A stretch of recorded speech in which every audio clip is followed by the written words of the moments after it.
The year was 2145. Earth had changed a lot. People now traveled through space.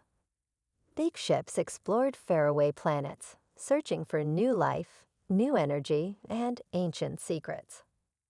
One of the most important missions was led by Dr. Mia Chen. She was a smart and brave scientist. Her team had been searching the galaxy for anything unusual. Their latest mission brought them to a strange planet called Zarnak 7. It was far from Earth, so far that no one had visited it before. Zarnak 7 was dry and silent. Its sky was green. The land was covered in red sand and black rocks. The air was not safe to breathe, so everyone wore special suits. The team landed and began to explore. They used scanners to look under the ground. After 2 days, they found something strange. A signal was coming from deep below the surface. It wasn't natural. It wasn't a rock or a metal from the planet. It was something else. Excited, the team started digging. After hours of work, their tools hit something hard. Carefully, they brushed away the red sand and revealed a small black cube, about the size of a basketball. It was smooth and cold. Thin blue lines ran across its surface. These lines glowed softly, like they were alive. Dr. Chen reached out and touched the cube. The moment her fingers brushed it, she felt a tiny shock, like static electricity. But it wasn't painful. It was warm. It felt like the cube was looking back at her. "This is not just a machine," she said. "This is something very old and very powerful." They called it the Relic. Back on the ship, they placed the relic in a special container and began testing it. It was made of a material no one had seen before. It couldn't be cut, burned, or broken. The blue lights changed when someone got close. It seemed to react to thoughts, to emotions. Then something strange happened. Leo, one of the crew members, was moving equipment. He tried to lift a heavy crate but stopped. It was far too heavy. Suddenly, the crate rose into the air like it weighed nothing. Leo stared at it, shocked. He had lifted it with one hand. "I didn't do that, at least not on purpose," he said. It just happened. Dr. Chen's heart raced. Was the relic doing this? The next day, Anya, another crew member, said she was hearing voices. Not loud ones, but whispers. When she looked at people, she could hear what they were thinking. "I think I'm reading minds," she whispered. Now the whole team was alert. They checked everyone for changes. Some were stronger. Some were faster. Some could do strange things with their hands, create sparks, or move small objects without touching them. Dr. Chen stood in front of the relic and stared at it. "This isn't just a discovery," she said. "It's something bigger, something dangerous, or maybe something wonderful." She didn't know it yet, but this was just the beginning. What they had found on Zarnak 7 was not a rock, or a tool, or even a machine. It was a gift from another world. A mysterious alien relic that would change humanity forever. Back on the space station orbiting Earth, the team from Zarnak 7 was under close watch. They had returned with the alien relic, and with it, something strange had come too. The relic sat in a sealed lab, glowing softly. Scientists from all over the world came to study it, but no one could figure out how it worked. It gave off a strange energy, but it wasn't dangerous, at least, not at first. Meanwhile, the people who had been near the relic started to feel different. It began slowly, almost like a dream. Leo, the engineer who lifted the heavy crate, kept getting stronger. One morning, he broke a metal pipe with just his fingers. He didn't mean to. He was just trying to fix something. But the metal snapped like a twig. "I barely touched it," Leo said. "What's happening to me?" At first, the others thought it was a mistake. Maybe his suit made him stronger. Maybe it was stress. But then Anya, the communications officer, came to Dr. Chen. "I hear people's thoughts," she said in a quiet voice. "When I walk by them, I hear words in my head.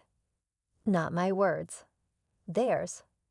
Dr. Chen tested her. She asked Anya to read the minds of people outside the room. Anya told her exactly what they were thinking, word for word. It was real. Another crew member, Raj, began floating in his sleep. His bed sensors showed that he was 3 inches above the mattress. He had no idea how he was doing it. "I close my eyes," he said, "and I feel like I'm lighter than air." Even Dr. Chen herself felt something change. Her vision became sharper. She could read tiny numbers on distant screens. Her memory improved, too. She remembered every word anyone said to her, even things from weeks ago. The relic was not just an object. It was doing something to their bodies and their minds. No one understood why. No one understood how. The rest of the station began to worry. They weren't changing, only the people who had touched or worked near the relic. People started whispering. Some were scared. Others were curious. The news spread fast. Earth's government leaders were informed. Some wanted to keep it quiet. Others wanted to study the people who were changing, test them, control them, maybe even use them. But Dr. Chen stood up to them. "We are not weapons," she said. "We are still human. We need help, not cages." However, not all the changes were good. One technician named Burke suddenly lost control of his power. His hands sparked with electricity, and machines around him exploded. He didn't mean to hurt anyone, but a nearby worker was injured. "I didn't want this," Burke cried. "It just happened." Dr. Chen realized the truth. These powers were real, and they were growing.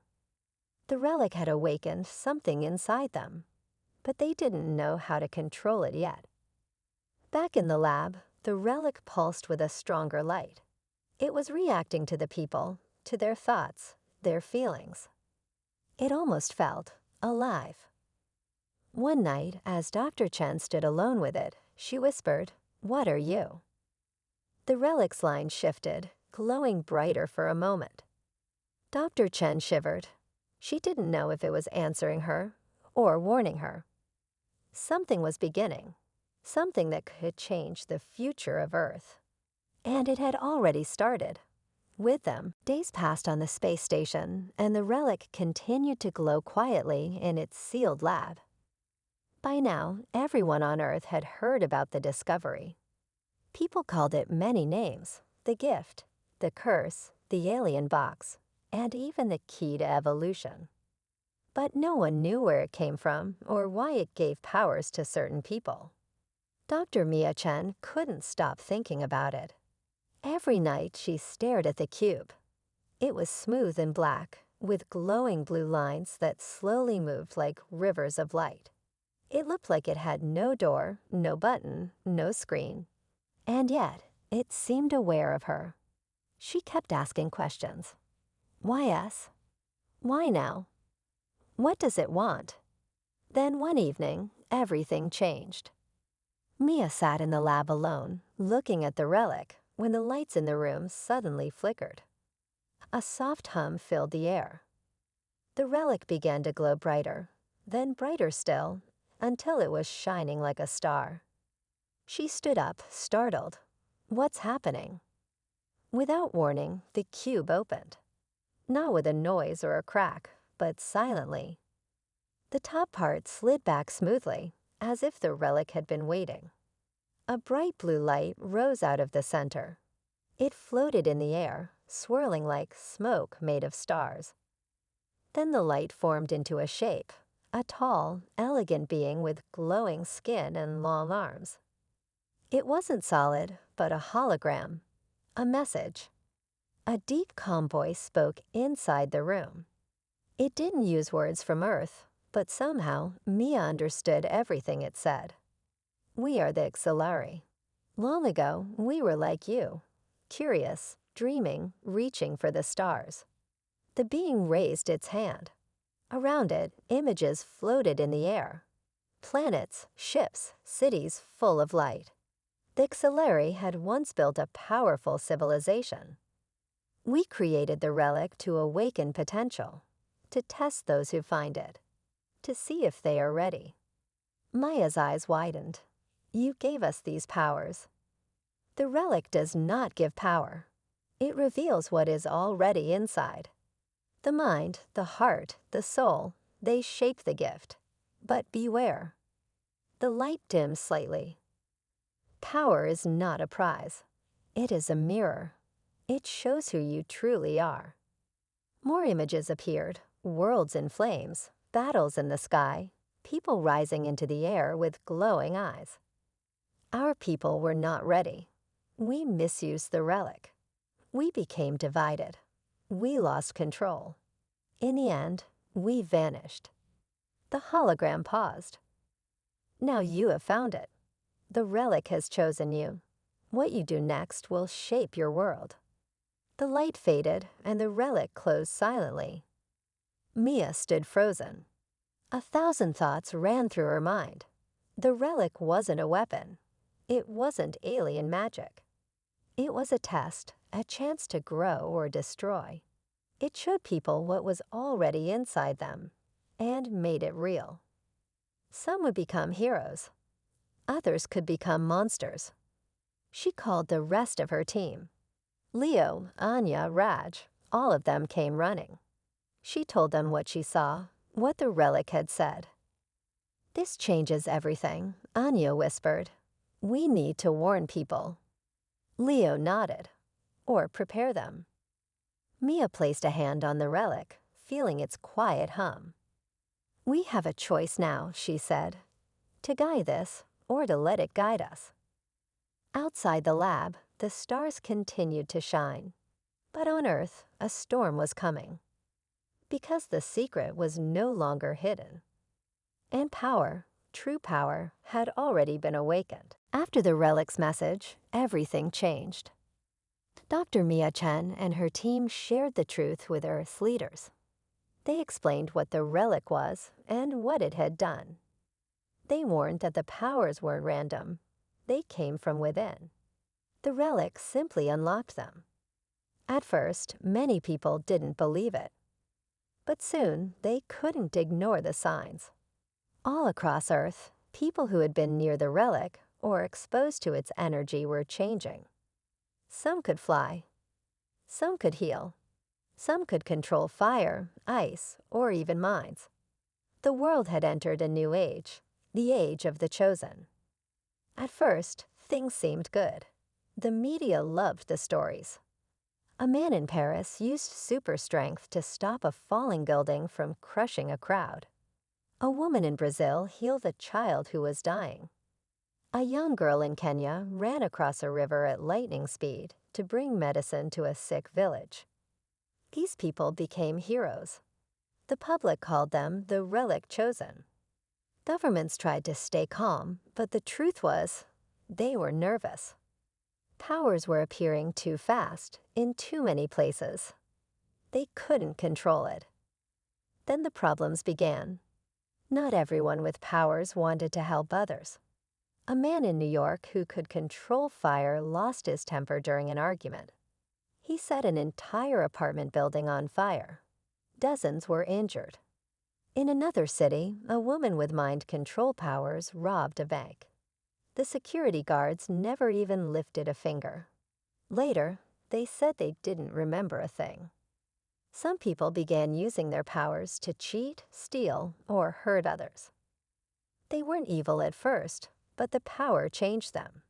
It made them feel above the law. Suddenly, the world wasn't excited anymore. It was afraid. Governments reacted fast. New rules were made. The relic chosen had to register their powers. Some were taken to special testing centers. Others were arrested, even if they had done nothing wrong. People started turning on each other.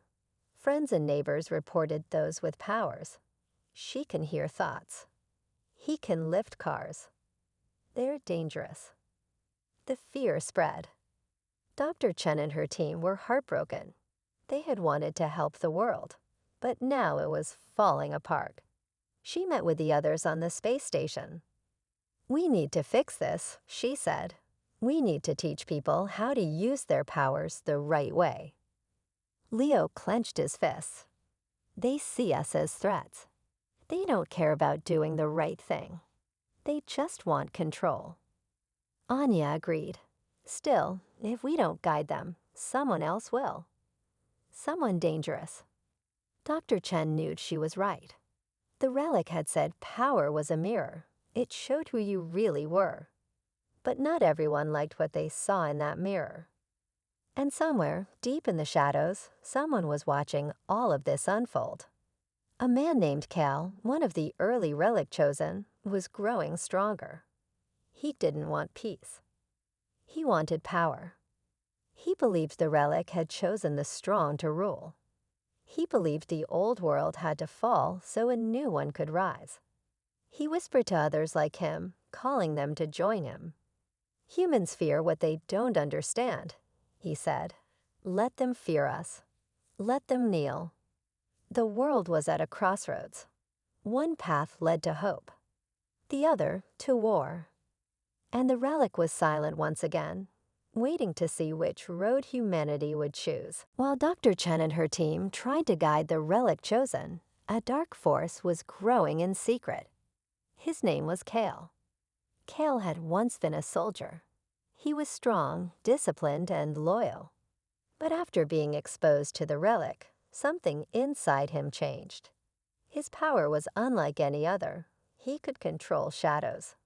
He could make them solid, shape them into weapons, and even disappear into them. At first, Kale kept his power hidden. He watched the world panic. He saw how governments feared the Relic chosen. He saw people treated like criminals just for having powers. And he became angry.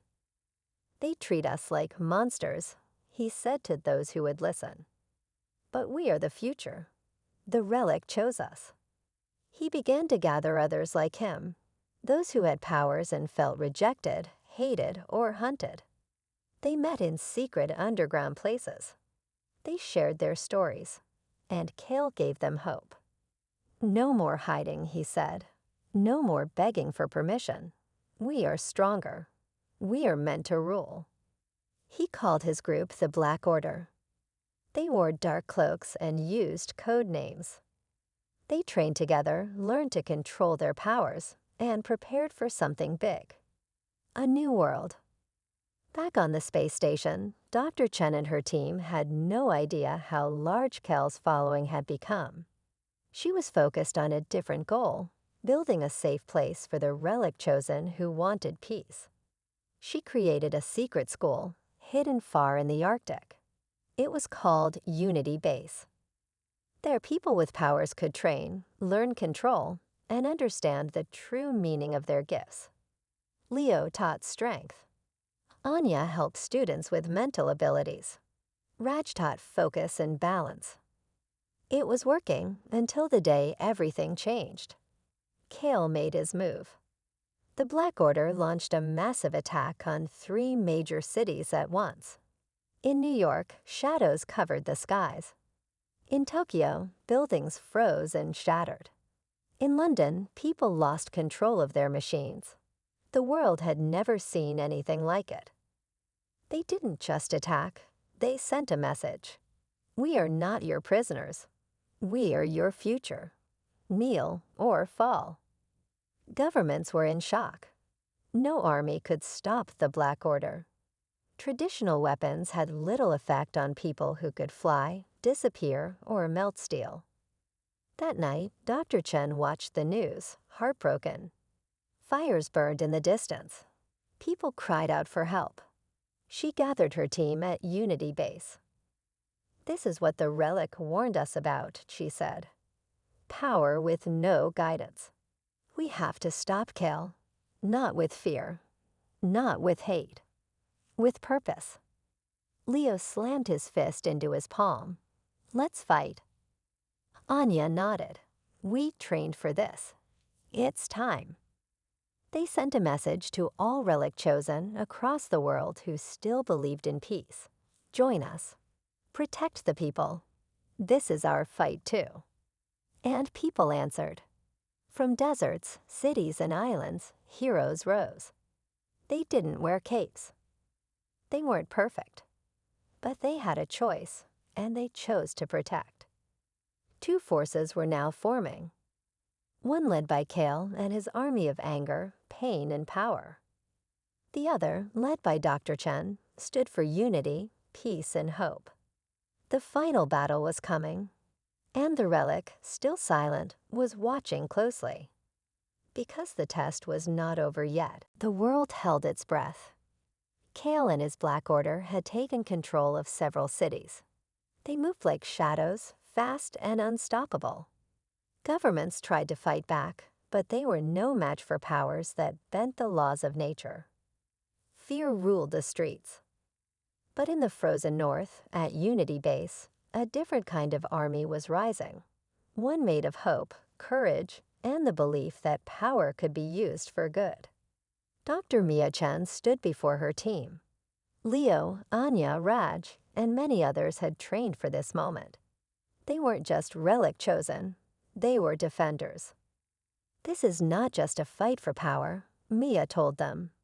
It's a fight for the future, for what kind of world we want to live in.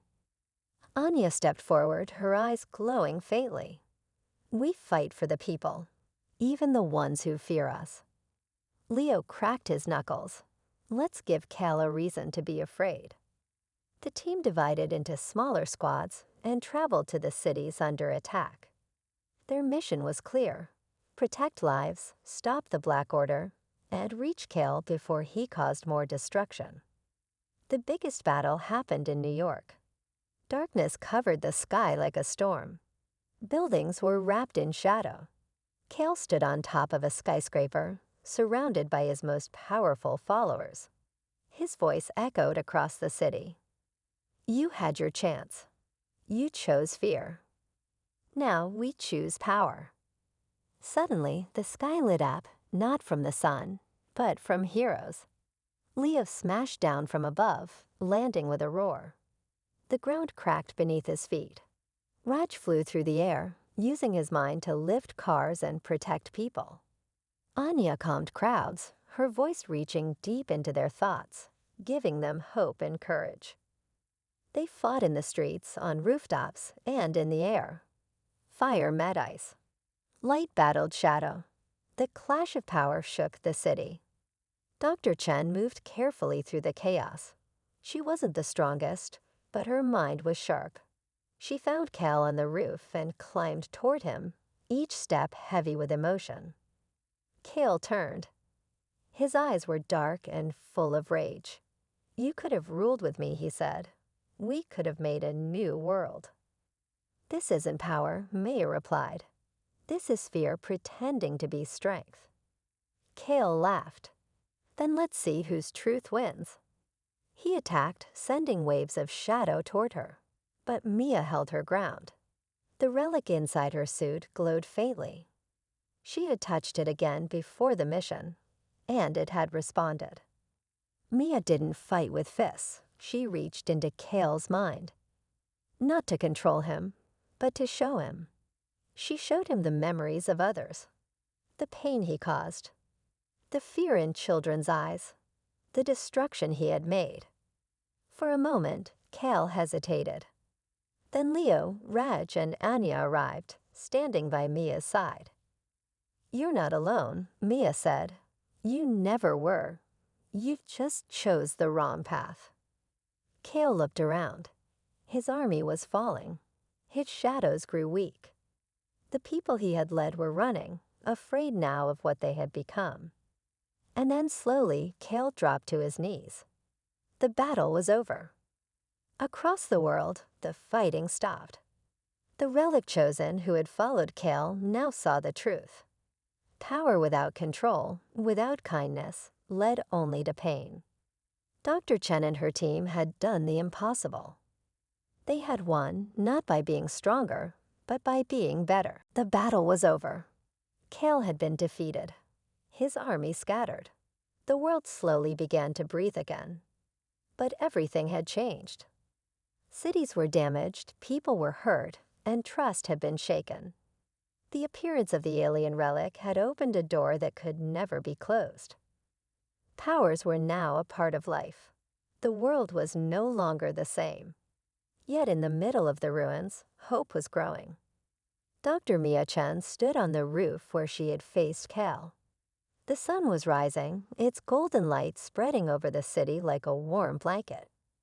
She looked at her team, Leo, Anya, Raj, and the others. Tired, wounded, but alive. "We did it," Anya said softly. "No," Maya replied with a small smile. "We just started." After the battle, the leaders of the world called for peace talks. They invited Mia and her team to speak. For the first time, humans listened, not just to words, but to truth. Mia explained what the relic really was: a mirror, a test, a gift. Not everyone who touched it changed, but those who did had a choice: to become heroes or to become something else. She told them about Kale, about the danger of fear and hate, and about the power of unity. The world listened. Slowly, new laws were written, not out of fear, but out of understanding. People with powers were given rights, but also responsibilities. They were not above the law. They were part of it. Unity Base became something more than a training center. It became a school, a refuge, a beacon. People from around the world came to learn, to grow, and to find peace with their gifts. Leo led strength training and defense. Anya taught mental control and kindness. Raj helped students stay calm and balanced. And Mia, she became a symbol, not of power, but of wisdom. The relic remained locked in a special chamber at Unity Base.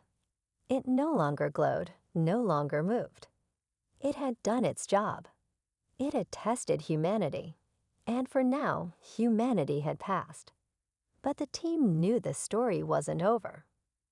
One night, Mia stood alone in the relic room.